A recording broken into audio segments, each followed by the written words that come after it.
estamos aqui no Fórum da Comarca de Canoinhas, estamos acompanhando o júri que está acontecendo aqui do réu Fabrício Ramos, que está sendo acusado pelo crime de tentativa de homicídio, um crime que ocorreu no ano passado, onde ele teria tentado matar a sua mãe e também agredido o seu próprio filho. A gente vai conversar também com o promotor e com o advogado do réu para saber como foi os trabalhos aqui no júri da Comarca de Canoinhas.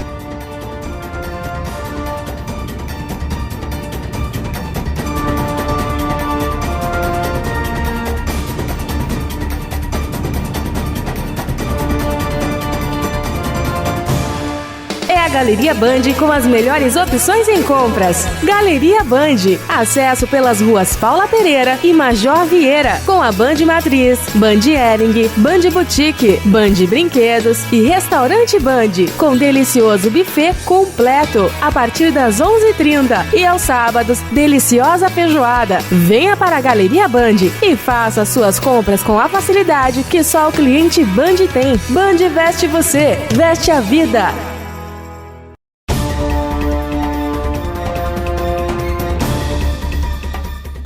Estamos no gabinete da doutora Gisele Dutra, promotora de justiça que atuou no caso do júri popular envolvendo o réu Fabrício Ramos. Doutora, a aplicação da pena e a condenação do réu satisfez o Ministério Público? Com certeza. O Ministério Público veio para esse júri com muita tranquilidade para pedir essa condenação e os jurados reconheceram a tese que foi trazida, a aplicação da pena ela foi feita adequadamente, de maneira que, nesse momento, o Ministério Público se dá por satisfeito com esse resultado. A partir do momento que a defesa, se assim entender pertinente recorrer, nós vamos avaliar a necessidade também de o Ministério Público intervir mais uma vez nesse processo. A senhora esperava que a pena poderia ser um pouco maior? A aplicação da pena, ela depende do juiz e ela tem regras claras. Embora num caso como esse, que é um pouco impressionante por causa da situação e das circunstâncias em que ocorreu, por se tratar de uma tentativa, por se tratar de um ato que não culminou no homicídio da vítima, de fato era muito complicado que a pena alcançasse um patamar maior do que realmente alcançou. Certo, um crime praticado por um usuário de drogas dessa natureza, a senhora acha que a prisão realmente pode fazer com que ele não venha cometer delitos como esse? A gente nunca pode afirmar com convicção o que vai acontecer a partir da prisão de um usuário de drogas ou de qualquer outra pessoa que delinque. O que eu posso afirmar é que neste momento, com base em tudo que se trouxe aos atos, sem dúvidas, ele tinha noção do que fazia e por isso vai responder preso ao crime que cometeu. Agora, a necessidade de tratamento e de acompanhamento, isso ainda precisa ser avaliado. De fato, o laudo pericial demonstra a dependência química e com relação a essa dependência, ele tem a possibilidade de tratamento dentro da prisão. Até porque o laudo é claro quando diz que a necessidade de tratamento ambulatorial. Então, dentro da prisão, se for constatada essa necessidade e se ele tiver realmente interesse, como demonstrou ter no plenário, ele vai ter e ele vai cumprir a pena dele preso e no momento em que sair vai demonstrar que de fato essa convicção era real. Qual a sua opinião em relação a situações como essa que envolvem consumo de drogas, violência familiar, crimes realmente que chocam a comunidade? Infelizmente, nos dias de hoje, vem crescendo com uma assustadora frequência crimes dessa espécie. Eu atribuo sem sombra de dúvidas isso ao uso e consumo de drogas e principalmente ao tráfico de drogas, que é o que firmemente aqui no Ministério Público de Canoinhas nós tentamos combater. Eu penso que o primeiro passo é esse, é trabalhar contra o tráfico de drogas. E um segundo passo, sim, esse passo já vem sendo dado, que é trabalhar com a possibilidade de recuperação dessas pessoas. Eu não tenho dúvidas de que dentro de uma família, a presença de uma pessoa usuária de drogas acaba desestruturando como aconteceu no caso de hoje. E é contra isso que nós vamos trabalhar. Ok, mais alguma coisa que a senhora gostaria de falar a respeito desse caso? A respeito desse caso, eu penso que por hora a matéria já está decidida, já está resolvida pelos jurados. Eu penso que se vier a acontecer um recurso da defesa, o Ministério Público virá novamente a se manifestar, mas eu tenho convicção de que a decisão tomada hoje pelos jurados foi a mais adequada para o caso. Muito obrigado. Obrigada.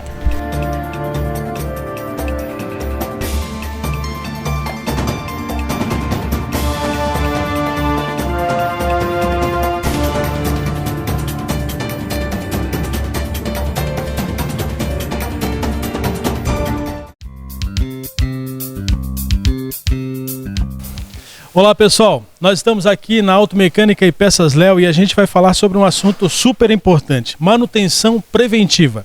Momento de final de ano, início de ano, férias, o pessoal acaba pegando os veículos para viajar, para curtir as férias, merecidas férias, mas sempre é importante para que as suas férias não transformem-se em dor de cabeça, você ter sempre em ordem a manutenção preventiva do seu carro, sempre feita em dia. Comigo aqui o Gerson, profissional, técnico especializado aqui da Automecânica e Peças Léo, que vai falar um pouquinho sobre esse item importante. Tudo bem, Gerson? Beleza.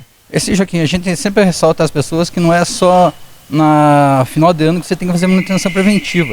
A preventiva sempre vai evitar você de qualquer problema quando você estiver na estrada. E sempre a gente ressalta uma quilometragem, algo parecido com luz, a gente verifica a luz, correia, sempre tem um tempo certo para a gente fazer uma verificação dessas. Gerson, quais são os itens que são necessários, obrigatórios para que o proprietário de veículo sempre mantenha em ordem isso periodicamente, como você disse, não só no final do ano, nas férias, mas durante todo o ano? A gente sempre ressalta que a gente analisa sempre os freios, um item importante no automóvel.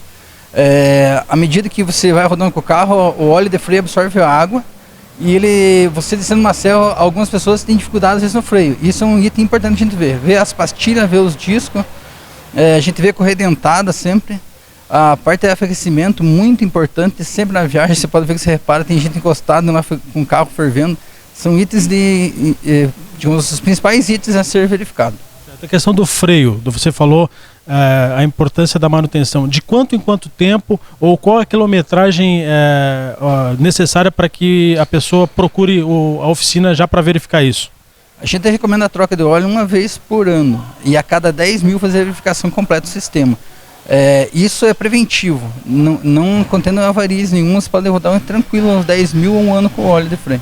Então assim, não espere você precisar do freio do seu veículo ao descer aí uma serra, uma descida mais íngreme, ou quando você necessita pisar no freio quando um veículo se atravessa na frente, um pedestre, uma bicicleta, um animal, para você verificar se o seu freio está em condições. Leve antes de apresentar problema na oficina para que problemas de acidentes não aconteçam. Você falou da correia dentada, esse é um item importante porque muita gente esquece de trocar, esquece de verificar e quando dá problema na correia, tranca, o motor geralmente se perde, é isso?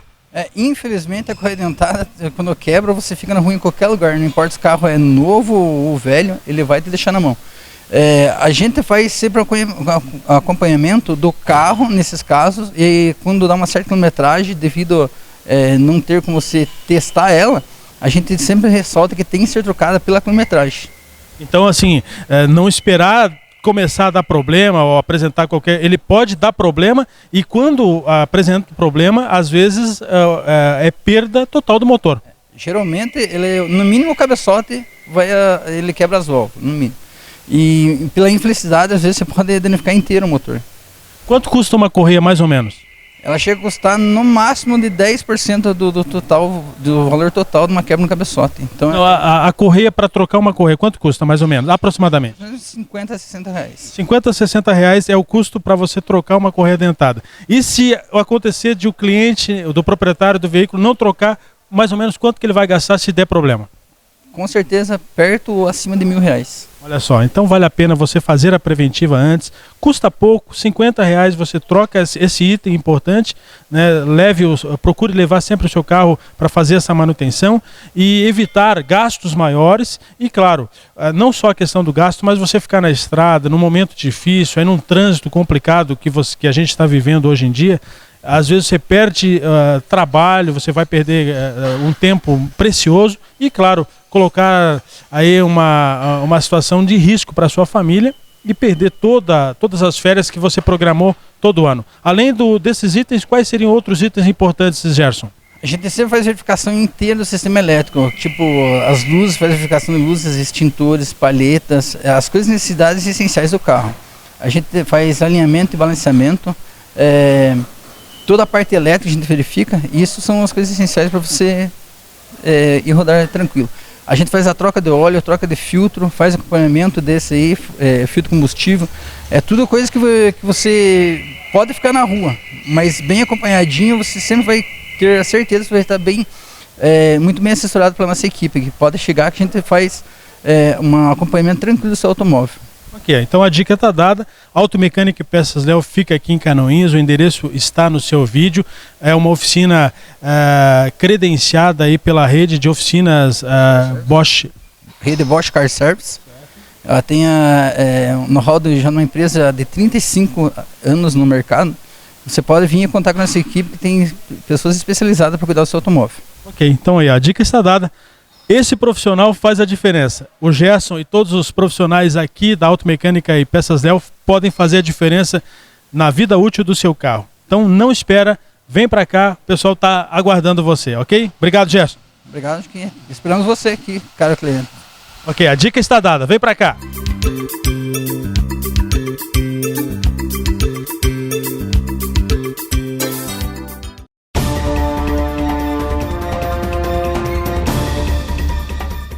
E nós já estamos aqui ao lado do Fórum da Comarca de Canoinhas, acabou de encerrar o júri do réu Fabrício Ramos, e conversando agora com o advogado de defesa, o doutor Israel Dias dos Santos. Doutor, qual a sua opinião, o seu posicionamento em relação à condenação do seu cliente e a pena aplicada?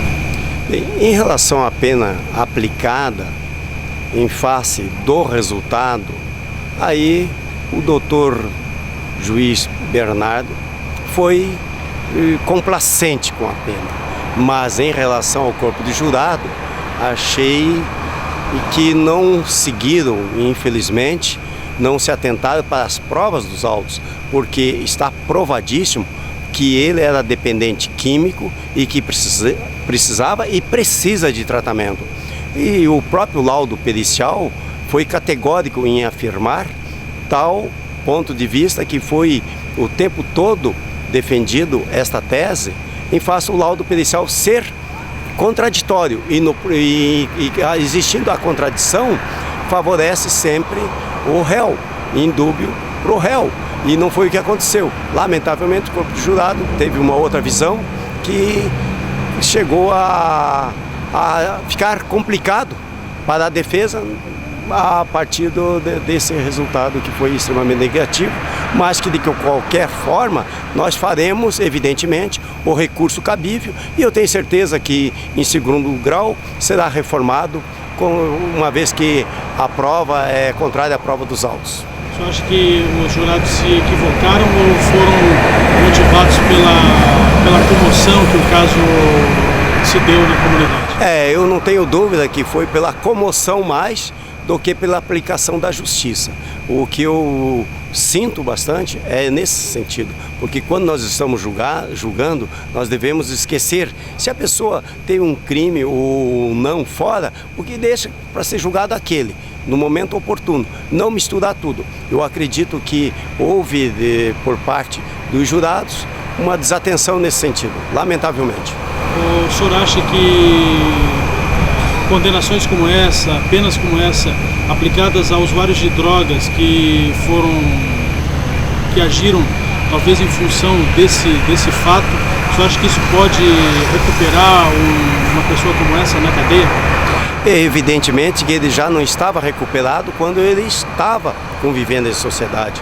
E em cárcere privado, jamais vai recuperar algo que já estava comprometido. Porque ele precisa de um tratamento médico. Isso está nos autos. Ele é dependente químico, dependente comprovadíssimo. Os jurados não se atentaram para esse detalhe. E quando se deu o crime que ele teria batido na sua mãe, e não conforme saiu na mídia, que ele supostamente teria cometido até estupro, não, isso foi um equívoco. Partiu sim de um inquérito policial dizendo que ele teria molestado ou até estuprado a sua própria mãe, o que é um absurdo, mas na realidade nada disso houve. Mas pelo que aconteceu no processo do julgamento de hoje, qualquer outro tipo de capitulação que existisse, ele seria condenado, lamentavelmente, por esse corpo de jurado. O senhor tem mais alguma coisa a acrescentar sobre esse caso? Eu apenas vou fazer o recurso e eu tenho certeza que vai fazer a justiça e ainda vamos dar um tratamento que ele merece, que é realmente um tratamento médico que ele precisa, conforme o laudo pericial. Muito obrigado. Obrigado, agradeço.